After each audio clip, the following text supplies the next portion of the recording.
Vous avez une multitude de logiciels et de tableurs différents que vous aimeriez simplifier avec un seul système? NetSuite d'Oracle est le premier système de gestion cloud au monde. Que ce soit pour la finance, le RP, les ventes, les stocks ou l'e-commerce, vous avez tout ce dont vous avez besoin en un seul endroit, ce qui vous permet d'économiser du temps, de l'argent et au final des maux de tête. NetSuite vous donne visibilité et contrôle. Pour en savoir plus, recevez dès aujourd'hui un guide gratuit sur la stratégie de gestion. Allez sur netsuite.com/tableur.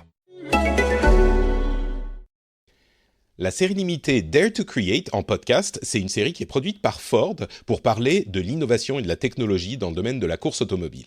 Et ils sont venus me voir et ils m'ont dit « Mais ton audience, c'est des gens super intelligents, donc ils vont forcément être intéressés par ce dont on va parler. » Et moi, je me suis dit « Mais oui, effectivement, vous avez complètement raison, donc venez sponsoriser cet épisode parce que cette série que vous avez produite, elle parle du cœur de l'innovation. Donc, on touche à des domaines comme la conception de la voiture et on va jusqu'à des choses comme l'intérieur du cerveau des pilotes. Donc c'est passionnant et moi je suis super content de pouvoir en parler à mon audience.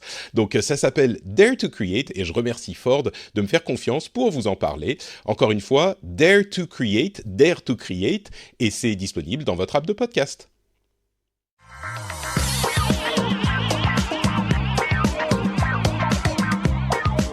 Bonjour à tous et bienvenue sur le Rendez-vous Tech, l'émission où je vous résume toute l'actu tech, internet et gadgets. Je suis Patrick Béja et aujourd'hui on a un épisode qui va être, je sais pas comment il va être en fait cet épisode. Ce qui est sûr, c'est qu'on va parler d'Apple et des annonces de la semaine dernière. On va aussi parler du portail des enfers, de la porte des enfers avec les réseaux sociaux qui se mettent à censurer les choses qui ne leur plaisent pas. Je caricature, mais c'est pour donner un petit effet. On aura d'autres petits sujets, mais la raison pour laquelle je dis que je ne sais pas comment ça va se passer, c'est que nous sommes dans un épisode enregistré le soir parce que mon fils est malade. Et moi aussi, je suis un petit peu malade. J'ai des affes dans la bouche, j'arrive pas à bien parler, j'ai le nez qui coule. Enfin, c'est terrible. C'est pas le Covid. Enfin, je pense pas. Hein. Je me suis fait tester pour la 3e fois depuis la rentrée et j'aurai les résultats demain ou après-demain. Donc, je pense pas que ça soit le Covid. C'est juste mon fils qui a chopé un petit rhume ou une petite grippe. Et ça devrait aller, mais du coup, je parle pas trop fort parce qu'il dort à côté, on est le soir, mais on n'est pas suffisamment le soir pour avoir Jeff, parce que j'ai dû avancer un petit peu l'enregistrement pour pas me coucher trop tard, parce que le petit, lui, il n'est pas garanti de faire sa nuit du tout. Et du coup, on a, on a que Marion, mais ça serait lui faire pas une offense, mais un disservice terrible, parce qu'on a quand même Marion. Comment ça va, Marion ? Bah écoute, bonjour Patrick, bonjour à tous ceux qui nous écoutent. Je suis ravie de revenir et de parler un petit peu de toutes les actus tech là, qui foisonnent ces derniers jours. Il y a quelques trucs sympas. Il y a Apple, évidemment, dont on va parler dans un instant. Ne vous impatientez pas trop. J'arrive pas à parler. J'ai un truc qui me fait mal sur la langue. Pardon, c'est dégueulasse. Mais il y a aussi des sujets un petit peu plus sérieux. Mais vous allez voir, je vais vous résumer ça de manière passionnante. Et puis, je te disais avant de lancer l'enregistrement que ça me fait tout bizarre parce que depuis 1 mois, on est sur Twitch en live pour les enregistrements.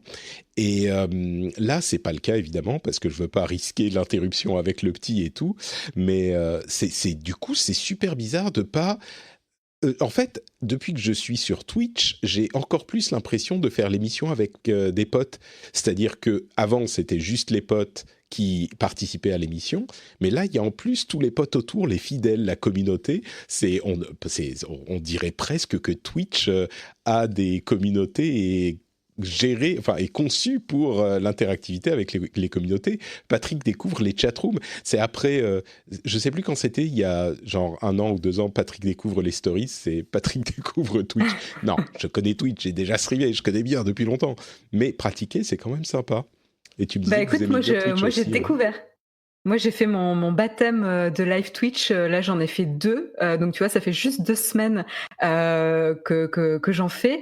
Et c'est assez impressionnant la différence entre faire un live sur YouTube et faire un live sur Twitch, quoi. C'est là où on se rend compte un petit peu de comment la plateforme a été conçue pour l'interactivité, pour nourrir ce sentiment de communauté avec le train de la hype, les interactions, les votes. Tu vois, on stream Baldur's Gate également en ce moment. Là, on s'amuse avec Jérôme et on peut permettre aux personnes qui sont dans la chatroom de voter pour le choix qui va influencer sur l'histoire du jeu et le storytelling. C'est assez excellent, quoi.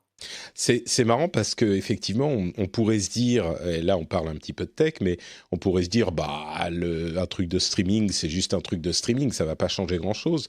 Et tant que vous pouvez envoyer de la vidéo, tel service est équivalent à tel service. Mais en fait, la base, oui, peut-être, vous allez envoyer la vidéo, mais il y a plein d'éléments à côté qui sont presque la définition de la concurrence dans la tech. Quand ça marche bien, c'est les petits à côté, les améliorations de l'expérience utilisateur qui font qu'on va préférer tel service à tel autre. Et ouais, donc toi, pour le cas de Twitch, t'as l'air assez convaincu, quoi. Ouais, c'est assez, mais même il y a des choses qui paraissent maintenant que je connais un petit peu plus évidentes, notamment la fonctionnalité de raid sur la plateforme, c'est-à-dire tout l'enjeu d'une plateforme de vidéo, c'est de pas perdre son public, et donc évidemment quand un live se termine, pouvoir rediriger son public vers une autre chaîne. Ça paraît complètement logique en fait. Tu veux entretenir ce live constant comme ce que tu as en fait à la télé, c'est-à-dire un programme ininterrompu. Et voilà, ils ont vraiment poussé la définition de qu'est-ce que c'est un live, qu'est-ce que c'est une plateforme qui est définie par le live avec Twitch, quoi. Et là, on sent les années de retard de YouTube. Enfin, je suis pas en train de jeter la pierre à YouTube, hein, mais c'est juste, ça vient pas du même endroit. Ce qui est marrant, c'est qu'effectivement, on pourrait se dire, YouTube, c'est Google. Enfin, déjà, YouTube tout seul, c'est énorme. Donc, évidemment qu'ils peuvent faire aussi bien que Twitch. Mais en fait, YouTube, c'est pas leur cœur de métier, et ils ont beau être aussi énormes qu'ils veulent, on ne sait pas si c'est parce que ils se concentrent pas sur tel type d'activité sur YouTube, ou si c'est parce qu'ils ont une grosse machine derrière qui est plus lente et donc ils n'arrivent pas à développer le produit autant. Mais c'est vraiment intéressant de constater que même avec un énorme acteur comme YouTube, je dis pas Google parce que c'est vraiment YouTube. Ça peut faire en sorte que tu réussis pas à rattraper ton retard. On en parlait à d'autres sujets à un autre moment, mais c'est à propos de Google et des services de streaming, je crois que c'était dans le rendez-vous jeu, mais c'est vrai que ça peut être un peu contre-intuitif, ou au contraire, certains diront, oui, évidemment, c'est effectivement le problème, mais c'est quand même surprenant, quoi. Donc, bon. Oui, et puis je pense qu'il y a un autre problème avec YouTube, c'est-à-dire qu'ils n'ont pas le même type de producteurs de contenu, et souvent le fait de rediriger une communauté ou un public vers un autre programme, ça va pas aller dans le sens de la chaîne d'origine, en fait. Là, tu vas avoir des intérêts qui vont se percuter, en fait. Alors que sur Twitch, comme le live, c'est l'ADN de la plateforme, cette envie de garder sa communauté tout le temps divertie fait partie de l'ADN Twitch en live. Alors que YouTube, au final, c'est un à côté, c'est un développement. Et puis c'est vrai que Twitch réussit à cultiver cet esprit de fête, quoi. Chaque live est une fête communautaire, alors que j'ai l'impression que sur YouTube, c'est juste, c'est un peu une vidéo que tu regardes en live plutôt que pas en live, mais ça pourrait être une conférence d'un constructeur, tu vois, la conférence d'Apple par exemple, tu peux la regarder en live sur YouTube ou ailleurs, tu t'en fous, alors que sur Twitch, quand tu es en live, oui, tu peux regarder des conférences, mais en général, l'essentiel de leurs produits, c'est des grandes fêtes communautaires. Et c'est vrai que ça se ressent, même si tu n'utilises pas les fonctions communautaires, ça se ressent dans la communauté, dans le type de personnalité qui se développe dessus. Et ça imprègne toute la plateforme. Donc, très intéressant. Ouais, complètement. Et on l'a vu ce week-end là, avec The Event et l'argent qui a été levé, etc. C'est quelque chose qui serait plus difficile à reproduire. En tout cas, l'engouement et le fait de motiver les gens à lever des fonds, ce qu'on peut voir à la télé aussi, ce serait un peu plus difficile sur YouTube, je pense. C'est sûr. Oui, pour ceux qui ne savent pas, The Event, c'est un événement de streaming de jeux pendant un week-end organisé par un streamer de Twitch avec tous ses amis, de très nombreux streamers. Lui, il s'appelle Zerator et il lève chaque année, enfin de plus en plus, cette année, c'était plus de 5 millions pour Amnesty International. Il change d'organisme pour lequel il lève de l'argent à chaque année. Et 5 millions, ça a presque doublé, j'exagère, mais à peine par rapport à l'année dernière. C'était impressionnant, on en parlera dans le rendez-vous jeu de la semaine, évidemment. Bon, écoutez, on va parler de l'annonce des différentes annonces qu'a fait Apple en live sur YouTube, que j'ai streamé moi aussi sur Twitch, mais qui visiblement est striké quand on restream l'événement d'Apple directement. Donc j'ai dû faire un petit montage en HTML en 2 minutes pour avoir le stream d'un côté et le live de l'autre pour que les gens puissent suivre. C'était très très drôle. On m'a prévenu juste avant le stream. Merci à Rich d'ailleurs qui l'a dit. Mais bref, on va parler de tout ça. Juste avant, quand même, remercier les auditeurs qui soutiennent l'émission, comme Kevin J, Ubi Redoff, François Vann, Jean-Philippe Bieggs, Mathieu Negri, Thomas, Travis Van Nimwegen, Bruno Fourcroy, Benoît Matisse, Cuervo et les producteurs qu'on remercie chaque mois, Lancelot Davizard et Marie El Ederi. Je ne sais pas si je dois ça a l'air d'être un nom du Moyen-Orient, donc je me demande si je ne devrais pas dire Marie El Ederi. Mais je ne sais pas. Peut-être que tu pourras me dire, Marie. Merci en tout cas à toi et à tous ceux qui soutiennent l'émission. Marion, on entend quand tu cliques. Ton micro prend absolument toute la pièce, donc si tu peux te muter ou faire attention. Alors, les annonces d'Apple, on vient au cœur de cet épisode. D'abord, on peut peut-être évacuer rapidement le HomePod mini, qui est un HomePod mini qui a les fonctionnalités de du HomePod, c'est-à-dire concentré sur la qualité du son et sur les interactions avec Siri, sachant que le son pour un mini appareil de ce type-là, on ne sait pas à quel point il sera excellent, mais le prix est peut-être la chose la plus surprenante de cet appareil. Il est à $99, donc un petit peu plus de 100 € par chez nous. Et puis il y a une fonctionnalité qui est marrante, qui est l'interphone, qui vous permet de communiquer entre les différentes personnes qui sont connecté à l'écosystème Apple. Bon, je crois qu'il n'y a pas 1000 choses à en dire de cet HomePod mini, mais peut-être que toi, il t'a tapé dans l'œil et que tu veux absolument l'acheter à l'instant où il sera disponible. Alors non, disons qu'en effet, je songeais à me munir d'une enceinte, pas forcément connectée, mais d'une enceinte portable ou en tout cas petite. Mais évidemment, moi, je suis sur Spotify et vu le nombre de playlists que j'ai, je vois d'ici la galère que ça sera de changer de plateforme, donc je suis pas prête de changer. Et ce qui est intéressant quand même de noter, c'est évidemment de voir quelles sont les plateformes de streaming qui sont prévues sur le compatible HomePod mini. Et donc là, ce qui a été annoncé, c'est Apple Music et dans les prochains mois, Amazon Music. Donc c'est vrai qu'il y en a qui ont pointé du doigt le fait que Spotify n'avait pas du tout été mentionné de la keynote. On connaît un petit peu le froid qu'il y a entre les deux sociétés pour les pourcentages sur l'App Store et les achats in-app, etc. Mais en tout cas, ça n'est pas ils n'ont pas complètement fermé la porte à Spotify, quoi. Donc je voulais juste apporter cette petite nuance parce qu'on a vu pas mal d'articles sur le fait que Spotify sera pas disponible, etc. C'est juste que ça n'a pas été annoncé et le HomePod mini reste ouvert aux applications tierces. Intéressant à noter effectivement, à voir, parce que effectivement la dispute avec Spotify est beaucoup plus large que simplement le fait d'être ou de ne pas être sur le HomePod mini. Mais disons qu'il reste relativement limité en l'état. C'est sympa d'avoir Amazon Music et je suis sûr qu'il y a plein de gens qui l'utilisent, mais c'est pas le gros acteur ou l'un des gros acteurs du domaine. Moi, je vois bien cet appareil comme des HomePod supplémentaires dans une maison qui a déjà des HomePod. Voilà, c'est... Toi, t'es pas tenté?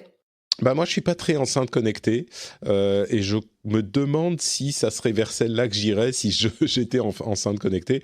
Mais en même temps, c'est tellement intégré à l'écosystème Apple. C'est vrai que l'interphone, par exemple, qui était assez marrant, on dit à Siri « préviens tout le monde que c'est l'heure d'y aller » et Siri va annoncer sur tous les HomePod le message qu'on lui a dit de dire, donc ça peut être pratique. Je crois qu'Amazon fait déjà un truc un petit peu similaire, mais là, ça peut aussi utiliser les AirPods. C'est ça.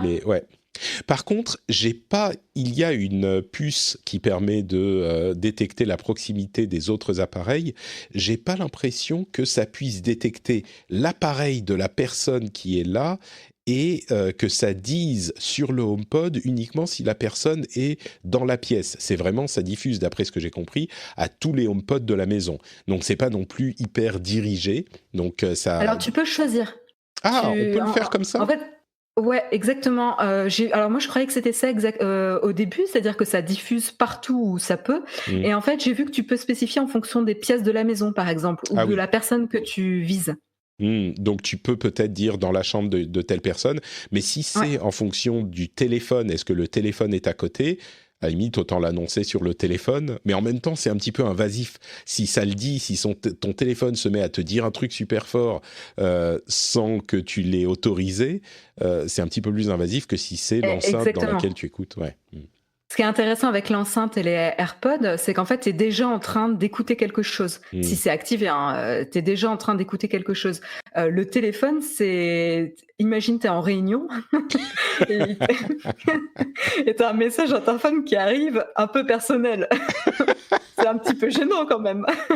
Effectivement, il faudrait peut-être mieux éviter. Je suis en train d'imaginer le type de message qui pourrait arriver et... il vaut mieux pas. Bon, en tout cas, je pense pas que c'est la fonctionnalité qui va faire acheter des HomePod aux gens, mais c'est un petit truc sympa en plus. Mais ça montre aussi le pouvoir quand même de l'intégration d'Apple sur ce type de fonctionnalité. Quand on peut comparer Amazon par rapport à Apple, même si c'est sorti après, je reviens pas dessus, clairement Apple a un vrai avantage par rapport à Amazon. L'intégration sur les smartphones, les AirPods et les enceintes, c'est assez remarquable. C'est vrai que Amazon avec Alexa a une fonctionnalité qui s'appelle Announce qui fait à peu près la même chose, mais c'est bien sûr sur les enceintes uniquement. Donc c'est pas tout l'écosystème comme c'est le cas d'Apple. Donc le gros morceau, c'était bien sûr les iPhones, et il y en avait plus d'un, il y en avait même 4. C'est une quantité de téléphones assez inattendue de la part d'Apple, enfin attendue parce qu'on le savait, parce que ça avait leaké, mais on n'a pas l'habitude qu'ils nous sortent 4 appareils d'un coup. Et en fait, il y a 2 tailles pour 2 appareils, si on schématise un petit peu. Il y a d'une part l'iPhone 12 et d'autre part l'iPhone 12 Pro. L'iPhone 12 est décliné en version plus petite, iPhone 12 mini, et l'iPhone 12 Pro est décliné en version plus grande, qui est l'iPhone 12 Pro Max. L'iPhone 12 et l'iPhone 12 Pro font la même taille. Ils ont un nouveau design, enfin à peu près la même taille, sauf que le 12 est un petit peu en plastique, donc il est un tout petit poil plus épais.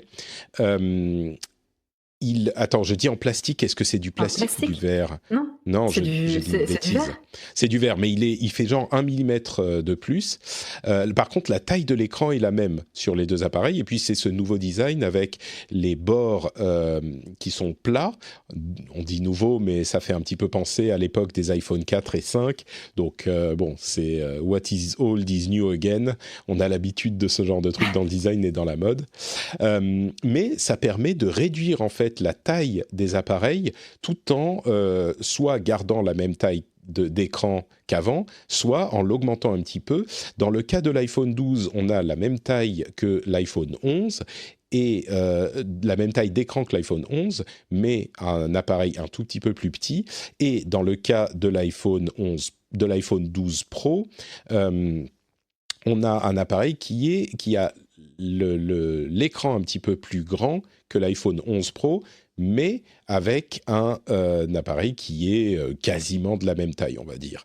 À côté de ça, les choses intéressantes, c'est, nouveau processeur bien sûr, le A14 Bionic, qui est déjà dans l'iPad Air 4, qui est un monstre de puissance, surtout en mobile, mais pas forcément uniquement. On a également le MagSafe, qui est une nouveauté intéressante, c'est des aimants qui sont sur le dos de l'appareil, qui va vous permettre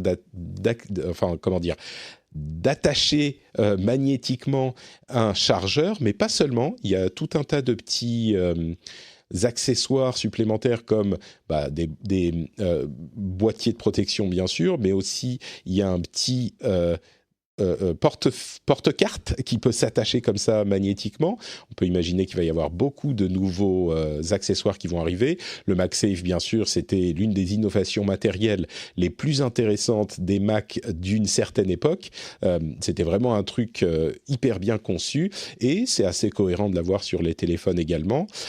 Ils ont évidemment fait un énorme ramdam sur la 5G.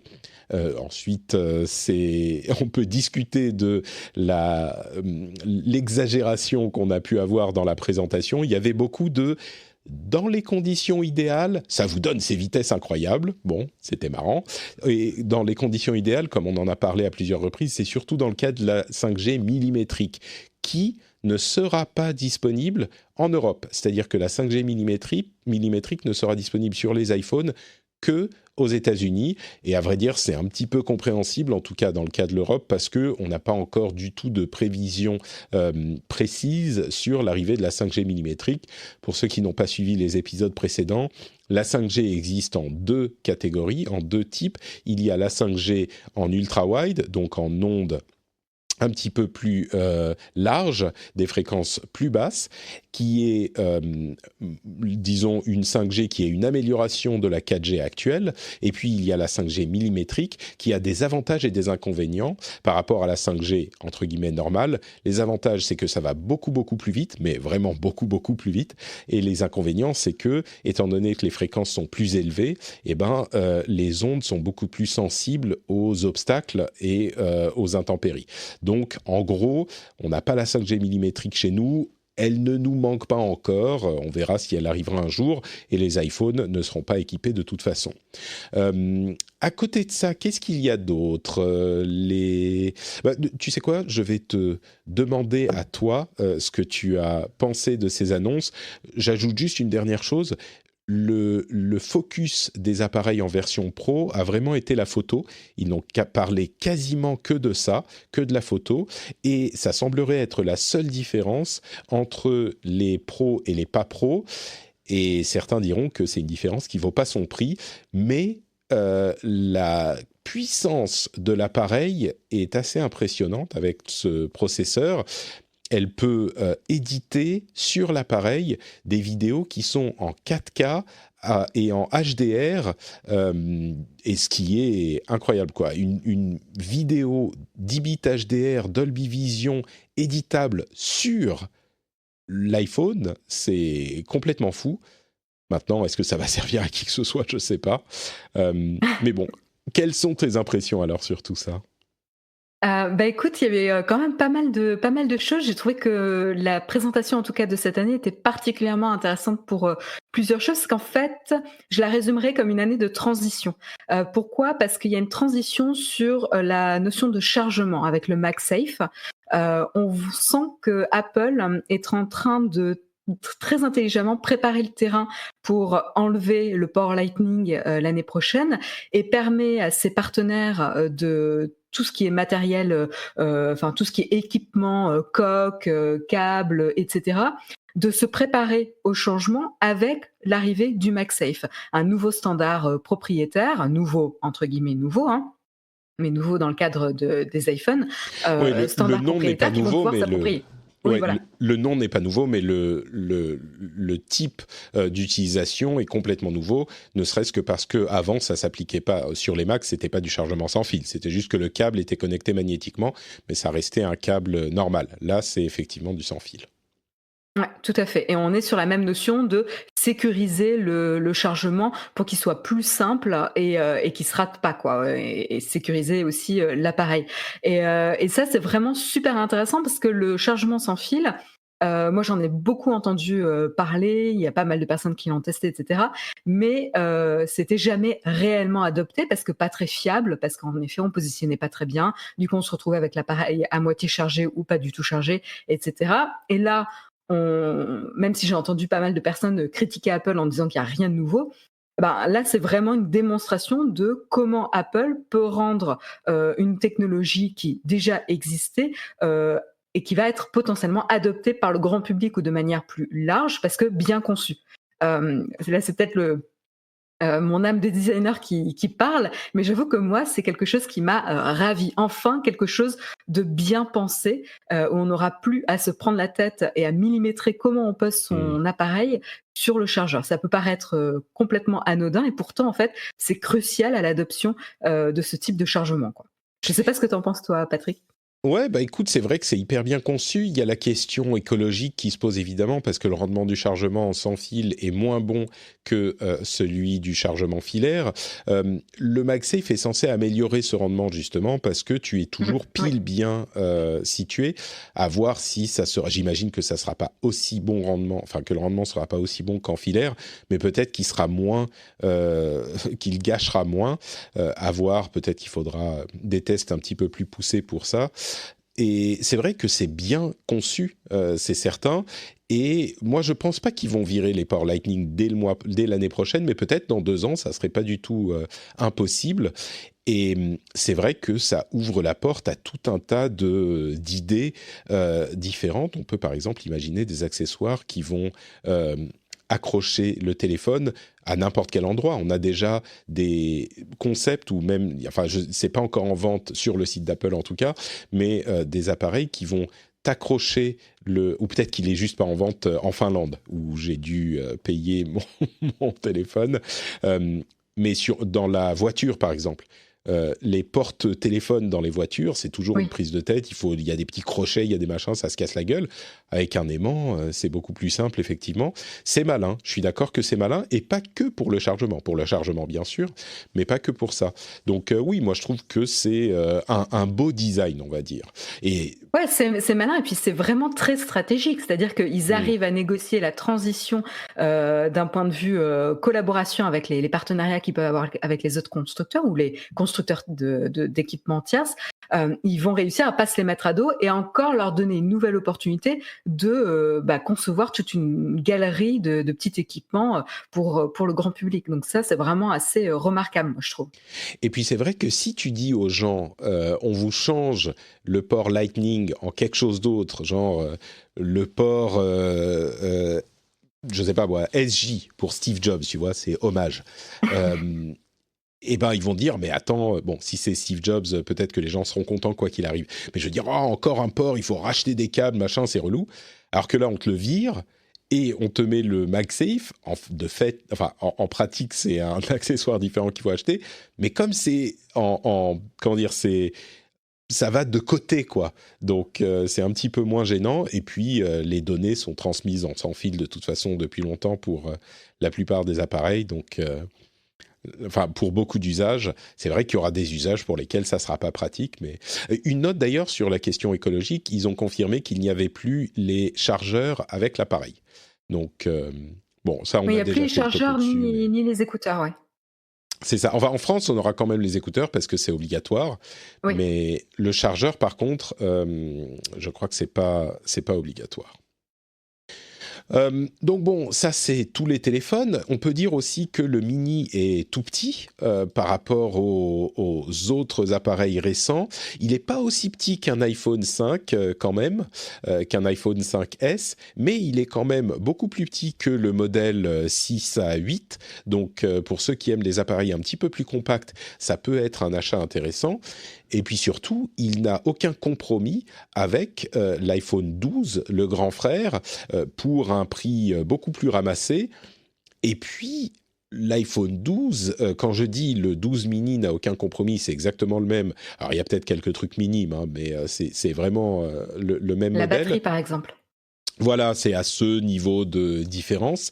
De la même manière, entre le 12 et le 12 Pro, il y a quelques différences. Il y a un stabilisateur qui est sur le capteur plutôt que sur l'objectif sur le 12 Pro Max, ce genre de choses. Mais j'ai vu beaucoup de gens dire qu'en fait, le 12 Pro était pas vraiment intéressant par rapport au 12 parce qu'il a très peu de choses en plus. Alors, il a un objectif de plus et quand on se rend compte que les avantages, entre guillemets, du Pro, c'est vraiment concentré sur la photo, on peut se dire que oui, bon, c'est intéressant d'avoir un objectif en plus.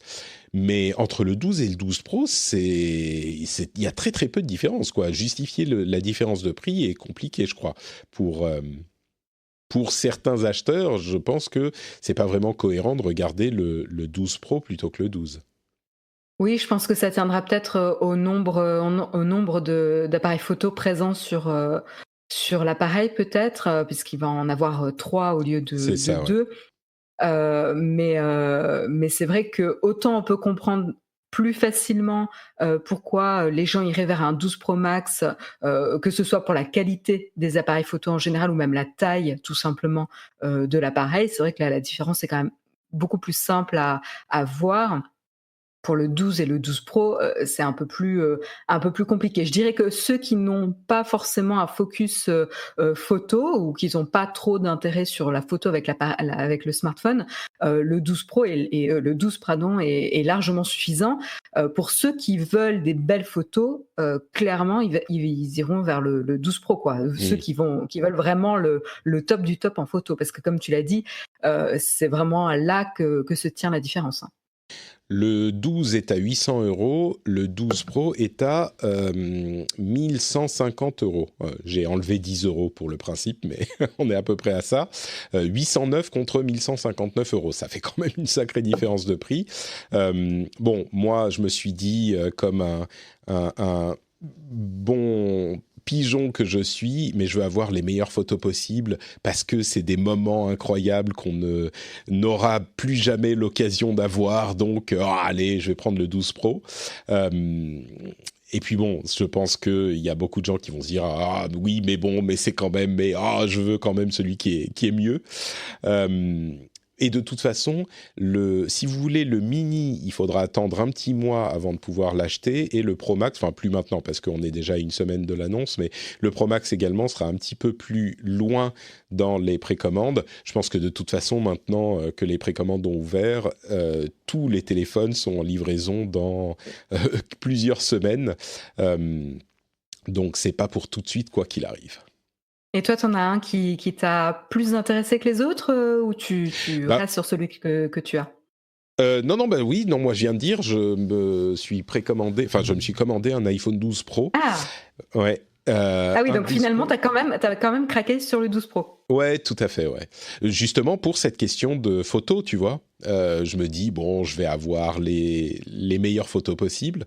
Et puis tu Mais il auras le faut. capteur, lidar aussi. Enfin, c'est intéressant. Encore une fois, c'est une année de transition, c'est-à-dire que ça sert pas à grand chose, entre guillemets, cette année, mais c'est pour préparer le terrain pour les années à venir.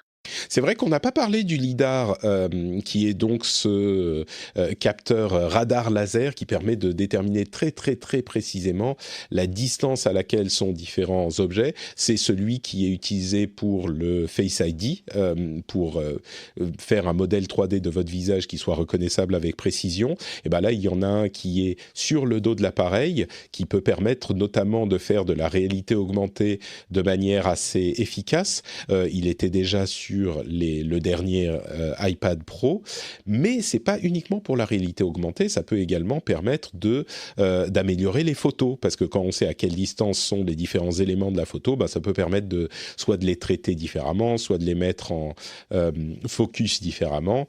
Et clairement, oui, la photo et la vidéo, c'est un élément qui a été essentiel pour moi, d'autant plus que mes vidéos YouTube, elles sont faites avec mon iPhone.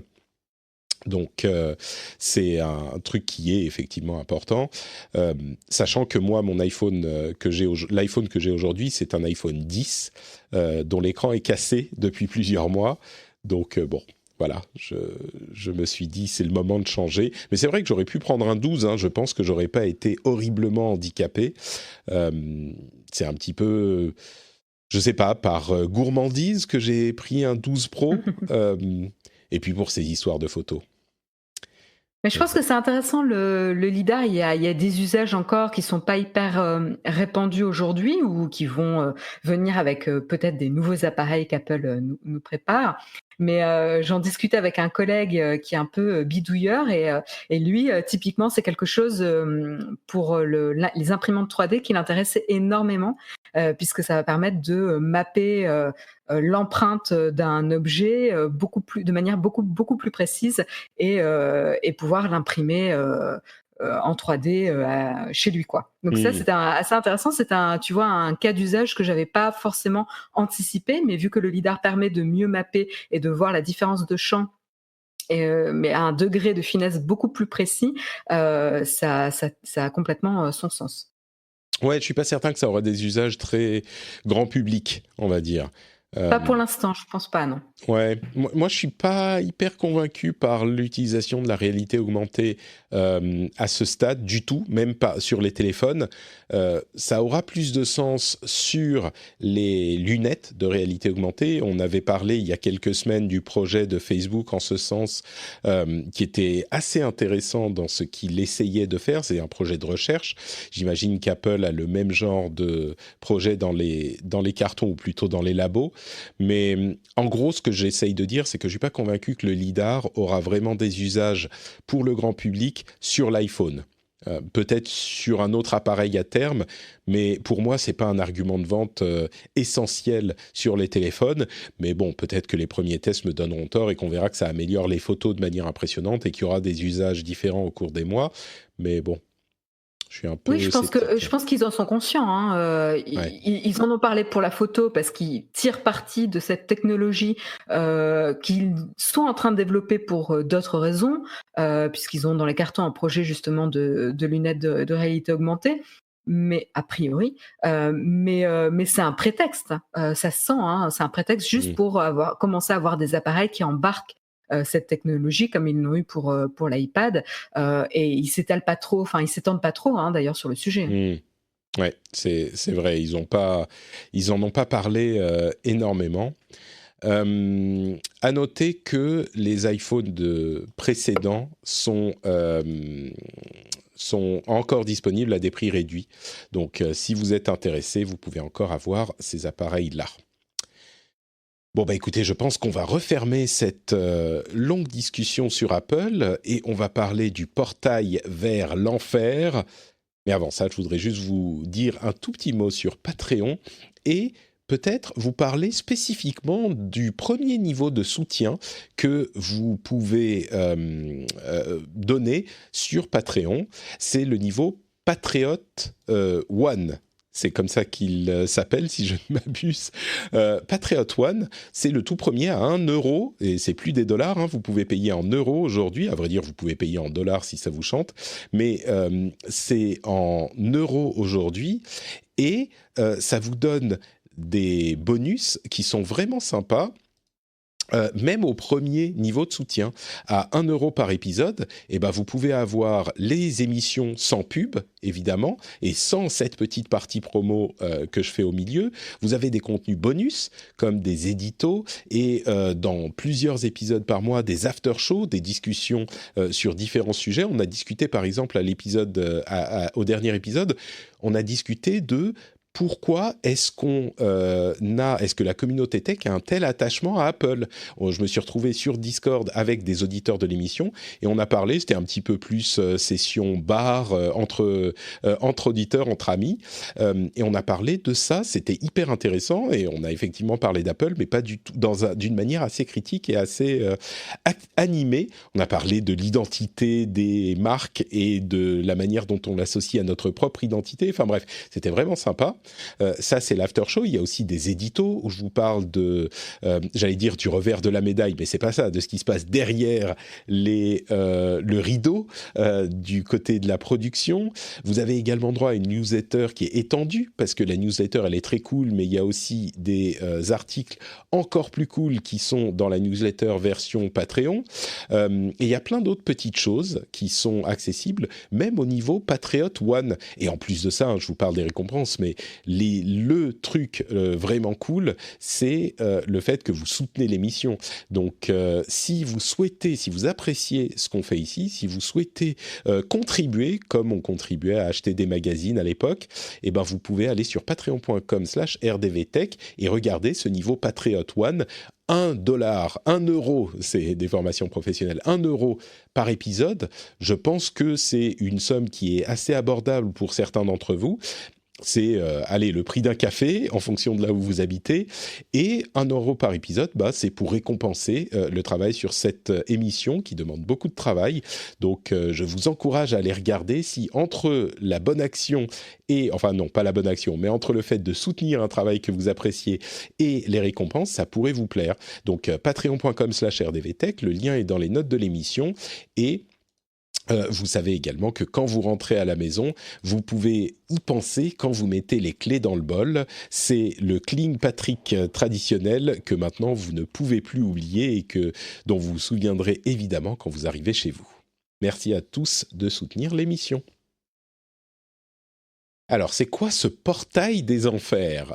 C'est une expression qu'un ami à moi, un ami anglophone qui s'appelle Justin Robert Young, a créé pour décrire le moment où les réseaux sociaux se mettront à censurer des choses, parce que pour lui, c'est une boîte de Pandore qui s'ouvre et qu'on ne peut plus refermer, et qui essaye de corriger des problèmes, mais qui en fait va en créer d'autres, selon lui, parce que c'est impossible de décider qu'est-ce qu'on va réguler et qu'est-ce qu'on ne va pas réguler.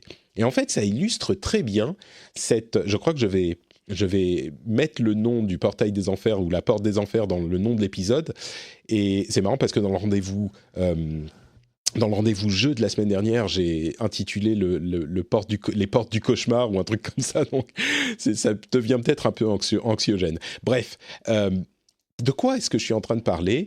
Vous vous souvenez, il y a quelques semaines, 1 ou 2 mois de ça, Twitter avait mis un label sur un tweet du président américain Donald Trump. Et je vous disais à ce moment, OK, là, c'est un moment monumental pour la tech et pour les réseaux sociaux. Et ça va avoir des conséquences dans les semaines, les mois et les années à venir. Et bien là, on est à l'accélération de ces conséquences. Je pense que si vous écoutez l'émission, vous avez senti le truc venir, mais on a eu des annonces de différents réseaux, enfin bon, les gros, j'inclus YouTube dans le lot, des annonces de contrôle, de suppression de contenus controversés. YouTube a annoncé qu'ils allaient supprimer des contenus, bannir des contenus comme QAnon, dont on parle depuis des semaines dans l'émission. Twitter a annoncé qu'ils allaient, comme Facebook, supprimer les contenus qui nient l'Holocauste. Facebook a annoncé la chose également il y a quelque temps.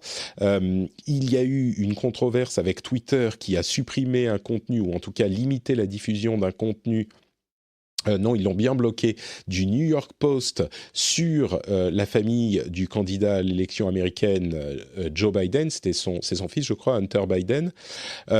Bref, la nature des choses qui sont bloquées n'est pas si importante, n'est pas aussi importante que le fait que, ça y est, maintenant, les réseaux sociaux sont vraiment en train de se lancer dans cette course ingagnable à la suppression de contenu inacceptable.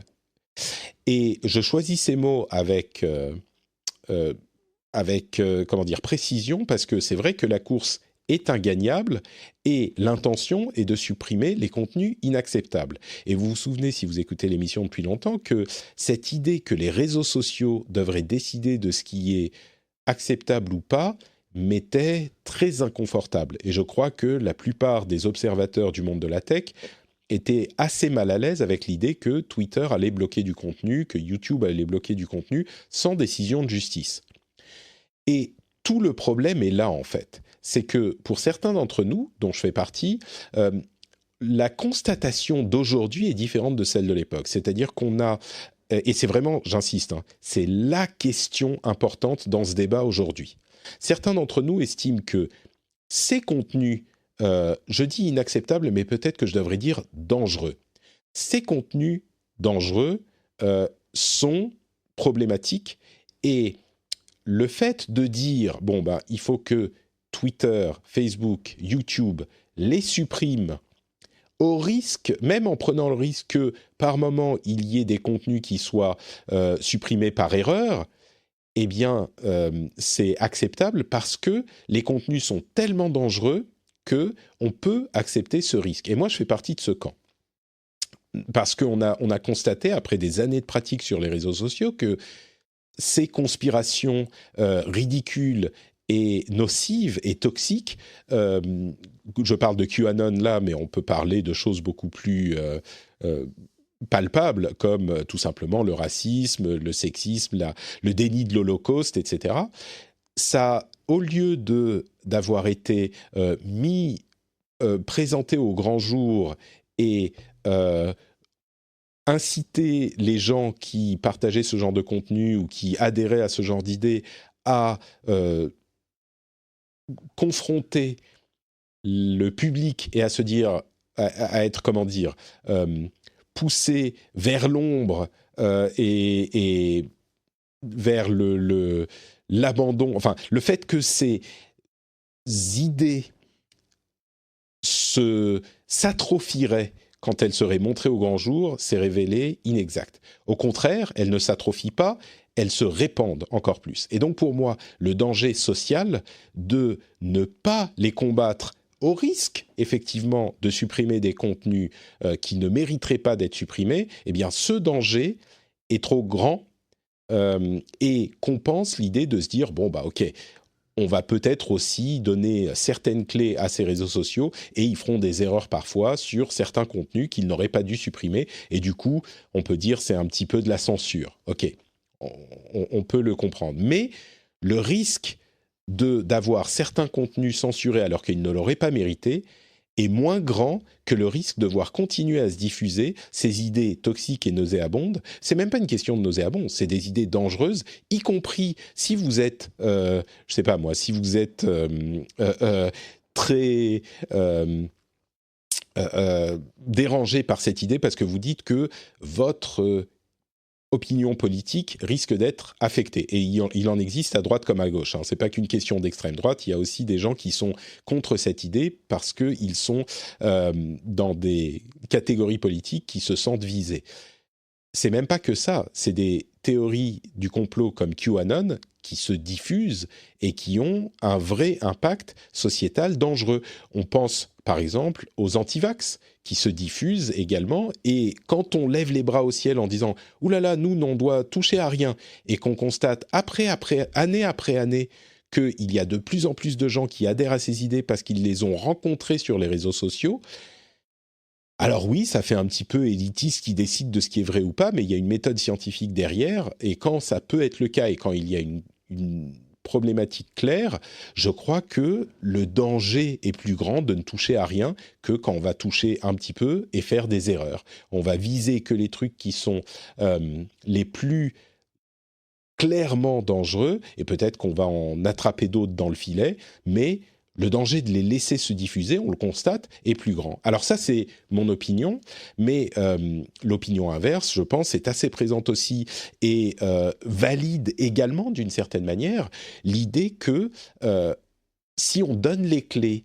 de la décision à ces réseaux sociaux, eh ben, au-delà même du fait qu'ils vont faire des erreurs parfois ou en fonction de la morale de qui ils vont décider de ce qui est acceptable ou pas, eh ben, on leur donne les clés du discours public, en quelque sorte. Et je crois que ces idées, si elles ne sont pas fausses, sont un petit peu exagérées. C'est pas faux, mais c'est pousser un raisonnement à l'extrême pour le contredire. Donc, je suis plus certain, même si j'adhérais à cette idée avant, il y a que les cons qui changent pas d'avis, je suis plus certain d'être aussi dans ce camp-là. J'ai fait une longue explication. Marion, que penses-tu de tout ça ? Sujet compliqué, on en a déjà parlé et abordé au cours des années sous différentes formes, notamment la discussion est-ce que ces plateformes sont juste des hébergeurs ou des éditeurs, hein, c'est-à-dire qu'ils ne font juste qu'abriter du contenu généré par des utilisateurs et donc la plateforme là n'a aucune responsabilité sur le contenu qu'elle héberge, ou éditeurs, hein, c'est-à-dire qu'ils ont une responsabilité justement sur le contenu présenté. Je pense qu'on a beaucoup ergoté sur si c'était l'un ou l'autre avant de faire finalement face à l'évidence, c'est que c'est ni l'un ni l'autre. On essaye toujours désespérément de se raccrocher à des modèles connus. On l'a fait de tout temps et c'est le premier réflexe évidemment qu'on a pour essayer de comprendre quelque chose. Mais il faut avouer aujourd'hui que les réseaux sociaux ne sont pas des journaux, ne sont pas non plus juste une plateforme et ils influencent aujourd'hui tu parlais de discours public, sociétal, quoi.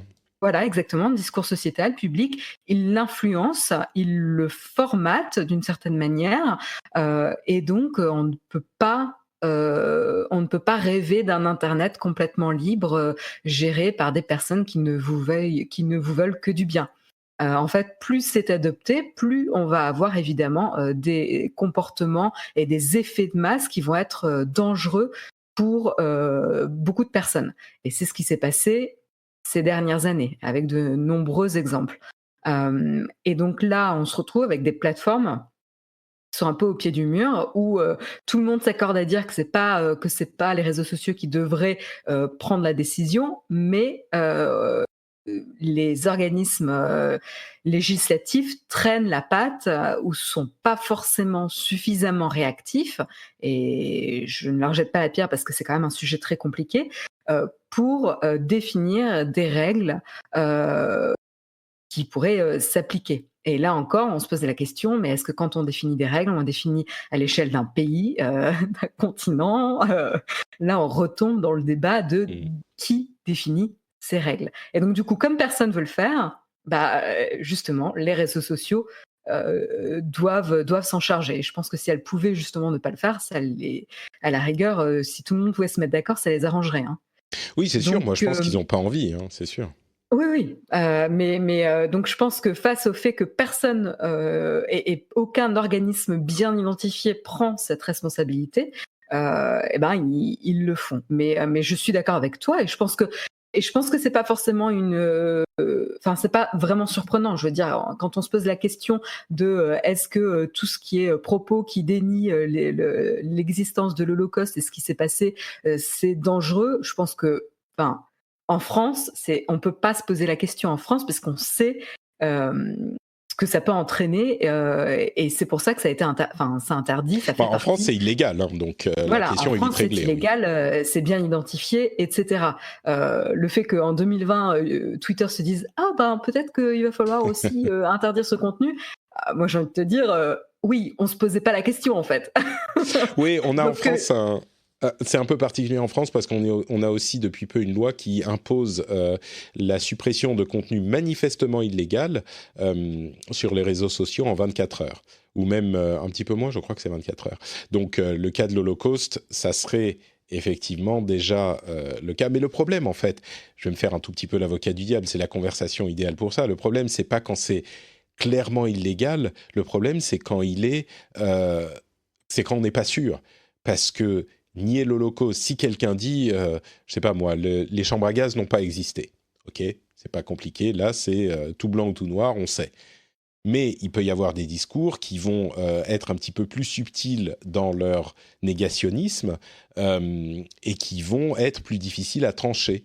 Et on sait qu'il y a des personnalités un petit peu controversées qui surfent sur ce genre de méthode. Donc c'est vrai que ça peut être compliqué. Moi, ce que je dirais, c'est que, ok, admettons même qu'il y ait, je ne sais pas moi, 30% des contenus les plus clairement illégaux qui puissent être supprimés sans que personne ne bronche. Faisons déjà ça. Ça sera ça de prix. Et je ne suis pas contre. On arrive bien à le faire pour des sujets, alors je sais que c'est bateau, mais on arrive à le faire pour des sujets comme la pédopornographie et le terrorisme. Voilà, on va dire, c'est un petit peu le... J'ai réussi à faire tous les poncifs de ce genre de discussion, ok, mais il n'empêche pas que c'est justement les sujets dont on parle. C'est exactement de ça qu'on parle.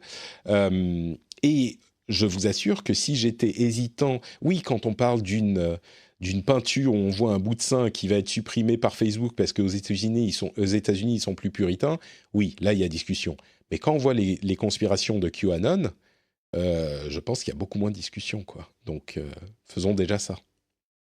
Bah, comme il y a eu, la mise en place de systèmes de modération, de signalement de ce genre de messages, et qui se sont perfectionnés avec le temps pour être plus réactifs, plus, musclés et cetera, il va y avoir le même système dans l'autre sens. C'est-à-dire qu'il va falloir pouvoir faire appel, de certaines décisions automatiques de plateforme de manière efficace, et réactive et cetera. En fait, pour Mmh. avoir un pouvoir de contrebalance, en fait, pour contrebalancer les décisions de ces plateformes-là. Et aujourd'hui, vu toutes les plaintes qu'on a pu voir et cetera, c'est clairement pas a priori adapté ou suffisamment efficace. Et en effet, on ne devrait pas, on devrait pas avoir autant de cas de postes supprimés, sans avoir une raison valable, mais ça va arriver, ça va se définir et en fait, ça vient aussi de règles qui sont pas très bien définies aussi. Donc plus on Ouais, identifie et c'est pas tout le temps facile, hein, je dis pas que c'est tout le temps facile, mais plus on identifie clairement et on se pose pour définir quels sont les types de contenus, interdits, plus on pourra accorder de temps à ce qui nécessite une vraie analyse, quoi. tu sais, j'aimerais être aussi optimiste que toi sur la manière dont ça va évoluer. Pour moi, la raison pour laquelle c'est un vrai problème, la raison pour laquelle c'est le portail vers l'enfer, c'est que j'y crois pas. Je pense pas qu'ils vont réussir à faire en sorte qu'on ait des règles plus définies, qu'on ait suffisamment de monde pour gérer ça de manière satisfaisante. Oui, quand il y a une histoire aussi grosse que celle du New York Post qui essaye d'influencer l'élection américaine en relayant les dires complètement insensés d'un type qui dit avoir trouvé un disque dur de Hunter Biden dans son magasin de réparation de PC parce que quelqu'un lui a amené, mais il ne sait plus de qui il s'agit, etc. Bon, sur un sujet comme ça, Twitter le bloque, et puis ça fait un foin, et puis les informations personnelles qui étaient dans l'article sont diffusées tellement clairement partout que Twitter finalement dit « Ok, bon, on va laisser le post maintenant parce que ça ne sert plus à rien, les informations privées, bah, elles sont plus privées tellement tout le monde les a vues. » Ok, ça va faire un foin et tout le monde va savoir si c'est justifié ou pas. Le problème, c'est quand il va y avoir 10 000 de ces suppressions par jour et que toi, tu es un petit kidam qui sort de nulle part et que tu as un contenu qui a été supprimé, ou pire, ton compte qui a été supprimé et que tu n'as aucun recours et que tu vas essayer de contacter Twitter, ils n'ont pas de numéro de téléphone, tu vas essayer d'envoyer un mail, tu vas recevoir une réponse automatique comme c'est le cas avec d'autres services et comme c'est le cas chez J'ai eu le YouTube. cas, hein, j'ai essayé de contacter Twitter ce week-end. Bah voilà, tu vois, tu reçois une réponse automatique. Merci de votre machin. La raison de votre truc, c'est tel article Donc j'ai alinéa une page tant. 404. Bah voilà, tu vois, C'est exactement. encore mieux. Et donc, c'est ça en fait la raison pour laquelle c'est difficile, c'est que ça va pas. Ça va peut-être s'améliorer un peu, mais il y aura toujours des cas comme ça. Et c'est pour ça que c'est difficile de se dire, bon, est-ce que le dommage causé par toutes ces idées qui se diffusent est plus grand que le dommage qui sera causé par ces erreurs. Moi, je pense que Mais je oui. pense que la question, elle est là. En fait, la question, Oui. c'est en effet de l'impact. En fait, c'est une question de priorisation, hein. C'est si ça génère suffisamment d'impact négatif, eh ben, du coup, on va quand même s'attaquer au problème. Si ça ne génère pas suffisamment d'impact négatif, bon, ben, on va prioriser autre chose parce que finalement, il n'y a pas suffisamment de personnes qui s'en plaignent. Donc, en fait, c'est une question de temps. Et je dis pas que c'est idéal, mais en fait, c'est comme ça que tout fonctionne, hein. On est obligé de prioriser ce qui est plus critique Ouais. à un moment donné pour une société. Et là, clairement, c'est la modération. Quand on voit les vies qui ont été en jeu, bah oui, là, ils sont obligés en fait d'agir. Et quand il y aura l'effet inverse, c'est-à-dire des préjudices pour les personnes dont les postes ont été enlevés et qu'elles n'ont aucun recours, c'est possible que ça aille dans l'autre sens. Ça prendra du Tout temps, à mais fait, c'est oui. possible aussi. Oui, il n'est pas du tout impossible qu'on se dise dans 5 ou 10 ans, bon, on a compris comment gérer les choses, on a eu des idées géniales, on a des systèmes plus intelligents qui réussissent à manager ce genre de problèmes, on peut revenir un petit peu en arrière, c'est tout à fait possible, rien n'est figé, mais t'as raison, c'est vraiment un choix, c'est un choix de société. On a bien décidé de supprimer certains types de contenus, il n'y a pas de raison qu'on soit, par principe, interdit de supprimer d'autres types de contenus si on estime qu'ils sont tout aussi dommageables. Donc, bon, on verra. la porte des enfers est ouverte maintenant. C'était surtout ça que je voulais dire. Ça y est, la porte est ouverte. Grande ouverte. et ils sont tous engouffrés dans la brèche, et que ça soit Twitter, Facebook, YouTube ou les autres, ça y est. Maintenant, ils ont décidé de supprimer les contenus nocifs. J'ai vu une idée intéressante, et là, c'est moi qui vais mettre mon chapeau en alu. Une idée assez intéressante de Will Oremus sur Medium, qui dit, ils sont bien gentils chez Facebook, mais ils sont quand même mis à bannir les QAnon et toutes ces autres théories de la conspiration qui sont souvent liées à la droite et à l'extrême droite. Quand ça a commencé il a commencé à sembler que Donald Trump allait perdre l'élection. On aura la réponse dans 2 semaines. Mais c'est genre, quand ça a commencé à sentir le roussi, ils se sont dit « Oula, attends, non, en fait, il faut vraiment qu'on monte patte blanche et qu'on se mette à être un petit peu plus strict, parce que si Biden gagne, il va arriver, il va essayer d'imposer plus de régulation, il va nous regarder d'un mauvais œil. » Bon, je vous avoue, j'y crois pas trop, mais j'ai trouvé l'idée assez intéressante. Et moi, j'ai envie de dire, et alors ? Je veux dire, le climat politique a toujours influencé les sociétés,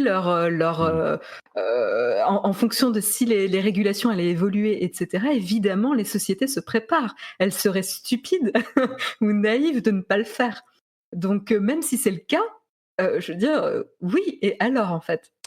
Oui, disons que ça change un petit peu la manière dont on voit les actions de Facebook en particulier, puisque c'est d'eux qui parlent. Mais ça applique, disons que ça implique Facebook plus que le débat essentiel lui-même. Bon. Après, ça reste une société qui cherche à faire du revenu.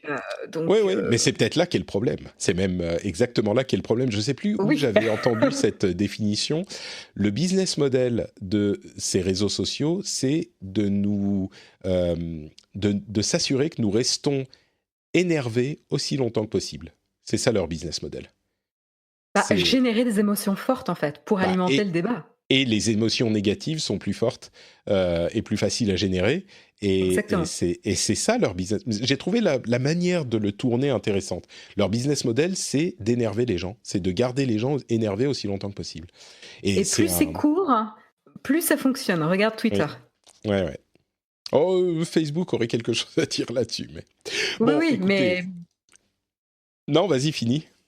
Mais voilà, mais c'est vrai que Twitter, qui était quand même une plateforme pour les aficionados de tech qu'on aimait beaucoup, qu'on privilégiait, maintenant qu'elle a un succès peut-être un peu plus reconnu, et que surtout la viralité, la puissance virale de la plateforme Twitter est reconnue, ça part comme une traînée de poudre, quoi. Tu lances un tweet cryptique, tout le monde s'en empare, le tord et se l'approprie, et ça devient un monstre ambulant. Les pâtes sont trop cuites. Je répète, les pâtes sont trop cuites. En tout cas, il semblerait qu'en plus des États-Unis et de l'Europe, dont on parle souvent dans l'intérêt qu'ils portent aujourd'hui à la toute-puissance de ces grandes sociétés de la tech, le Japon est également en train de s'associer au scrutement de Google, Apple, Facebook et Amazon. Donc ça part de partout, quoi. Bon, il y a quelques petits sujets que je voudrais couvrir pour... partir sur une idée un petit peu plus, sur des idées un petit peu plus optimistes. D'une part, il y a le premier transistor moléculaire qui a été développé et fonctionnel. C'est pas tout de suite que ça va être utilisable dans un ordinateur, mais des chercheurs de l'université de Yale ont construit un transistor moléculaire, en fait, une molécule qui peut être passée d'un état à l'autre et qui est stable dans les 2 états. Alors, on n'est pas du tout encore au moment où ça va pouvoir être utilisable et on va pouvoir avoir des ordinateurs moléculaires, mais c'est une première étape qui pourrait, à terme, nous donner quelque chose d'utilisable.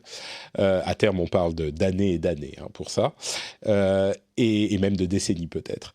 et Nokia va installer un réseau 4G sur la Lune pour le compte de la NASA. À quoi ça va bien pouvoir servir ? Eh ben, ça va servir à tout ce à quoi sert la 4G sur Terre, mais sur un autre corps céleste. Et si vous vous dites, mais ils sont qu'à la 4G, où est la 5G ? C'est prévu. Hein. Ils vont mettre à jour, mais c'est marrant parce que, évidemment, il y a des contraintes pour l'installation d'un réseau 4G sur la Lune qui sont énormes, et pas des moindres, c'est la contrainte de devoir résister au transport. Parce que le transport, il n'est pas de tout repos. Ton antenne 4G, elle peut pas, elle doit être assez solide et assez stable. Donc voilà, des projets qui nous font un petit peu rêver, on va dire. Il se prépare avant Mars, Avant Mars, pourquoi ? Qu'est-ce qui se passe en Mars ? la planète. Ah, avant Mars, oui, d'accord, ok. C'est vrai que Mars, c'est un peu tôt quand même, mais... Me fais pas tousser, je suis malade, Reste avec Marion. Mais moi, je me disais, mais attends, avant Mars, alors, Covid, qu'est-ce que 5G, Bill Gates, conspiration, Non, mais QAnon, t'avais pas est-ce que entendu j'ai la raté un truc ? conspiration de Mars. Ah oui, bon, je suis sûr qu'il y en a une dans QAnon. Hein. De toute façon, Mars et Elon Musk et Bill Gates, ils doivent bien... Je sais pas, ils sont en train de faire tout ça pour s'échapper sur Mars, certainement, quelque chose comme ça. Oui.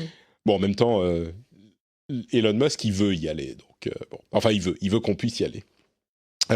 Quelques petits trucs en France, deux uniquement. L'application Tous Anti-Covid va remplacer l'application Stop Covid.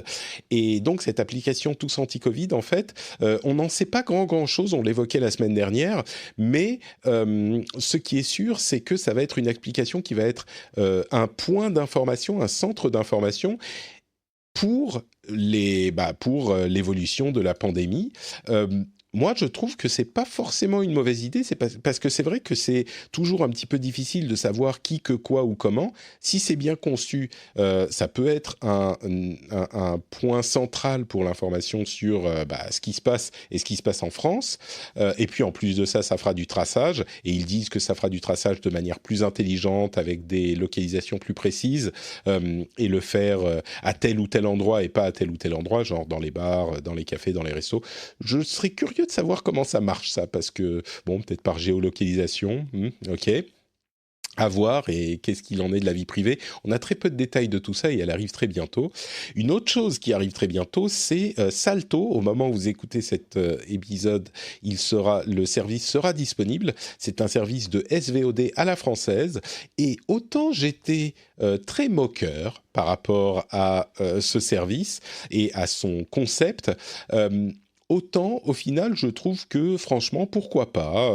Peut-être que j'étais arrivé à cette conclusion auparavant déjà, mais comme le dit très bien un article de Numérama, c'est pas vraiment... L'idée, c'est pas de concurrencer Netflix. L'idée, c'est d'offrir un service moderne et internetisé des contenus qu'on produit en France, des contenus audiovisuels et de télévision qu'on produit en France. Et du coup, si le truc fonctionne et si le contenu est là, et si c'est pratique, et oui, et surtout si le prix est juste, pourquoi pas ? Pourquoi pas être le truc français où tous les Français se retrouvent pour avoir leur contenu français ? Moi, je trouve que c'est pas si bête que ça au final. Je suis sûr qu'il va y avoir des plantages au début, mais à terme, je peux voir que ça devienne le truc de référence pour ce type de contenu. Voilà. Eh bien, écoutez, puisque Marion n'a rien à ajouter et qu'elle estime que j'ai absolument raison à 100%, on va pouvoir arriver à la conclusion de cet épisode. Non, tu voulais me dire que j'ai tort ? Je viens de regarder. J'avoue que je me suis pas trop renseignée sur Salto. J'ai pas suivi de très très près, mais je regarde justement la page d'accueil. Je vois pas grand-chose de français en programme, hein. En tout cas dans ce qui est mis en avant. Donc je vois c'est les un show avec David télévisions Schwimmer. françaises, hein. C'est les télévisions françaises. C'est genre Les le chaînes truc que françaises. tu regardes pas. Parce qu'en fait, quand tu scrolles, tu vas voir Fargo, Intelligence, une série avec David Schwimmer de Friends, tu vois Rocky Balboa, Apocalypse, tu vois Downton Abbey, là j'avoue. et tu as deux programmes français. Voilà. Écoute, c'est les chaînes de télévision françaises qui sont aussi disponibles en direct, tu vois, sur le service. Moi, tu sais que... Non, mais je suis vraiment pas cliente. Mais, je suis vraiment pas du tout la cible. Je suis pas du tout client non plus, mais il y a plein de gens qui regardent encore la télé et qui sont complètement la cible, je pense. Et le truc, c'est que quand tu veux aller regarder une chaîne de télévision en direct, si c'est pas sur ta télé et si c'est pas sur ta box Orange ou Free ou SFR ou ce que c'est, bah c'est hyper compliqué. Quand tu es sur ton ordinateur, tu essayes de trouver le direct de telle ou telle chaîne. Quand tu es sur ton Apple TV ou ton Android TV, bah c'est pas facile de trouver la bonne application. Tu as plein d'applications, une par chaîne différente, oui, etc. C'est vrai. Moi, je pense que ça peut donner quelque chose avec une application qui réunit tout ça. C'est l'expérience utilisateur qui est meilleure qu'elle ne l'était jusqu'ici. Donc, bon.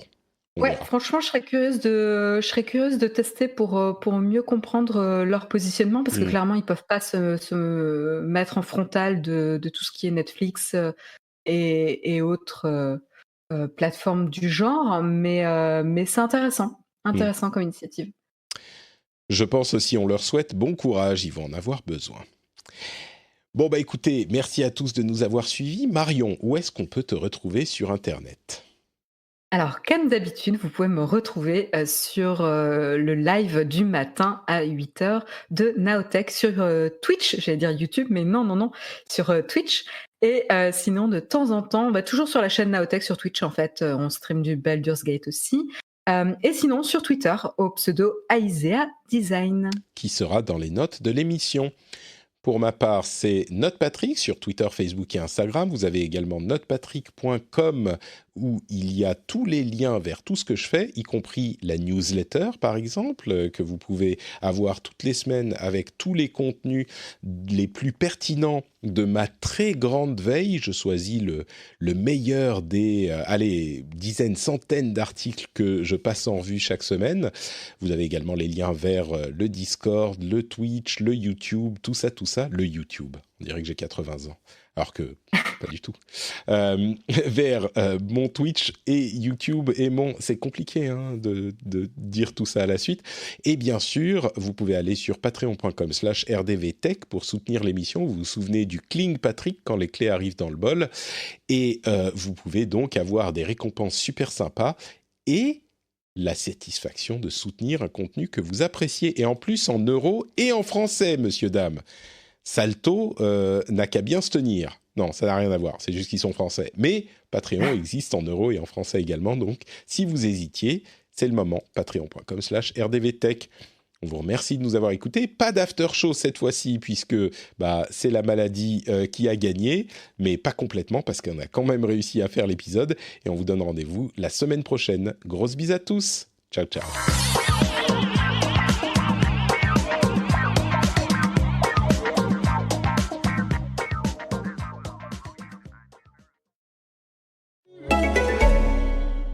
Vous avez une multitude de logiciels et de tableurs différents que vous aimeriez simplifier avec un seul système ? NetSuite d'Oracle est le premier système de gestion cloud au monde. Que ce soit pour la finance, l'ERP, les ventes, les stocks ou l'e-commerce, vous avez tout ce dont vous avez besoin en un seul endroit, ce qui vous permet d'économiser du temps, de l'argent et au final des maux de tête. NetSuite vous donne visibilité et contrôle. Pour en savoir plus, recevez dès aujourd'hui un guide gratuit sur la stratégie de gestion. Allez sur netsuite.com/tableur.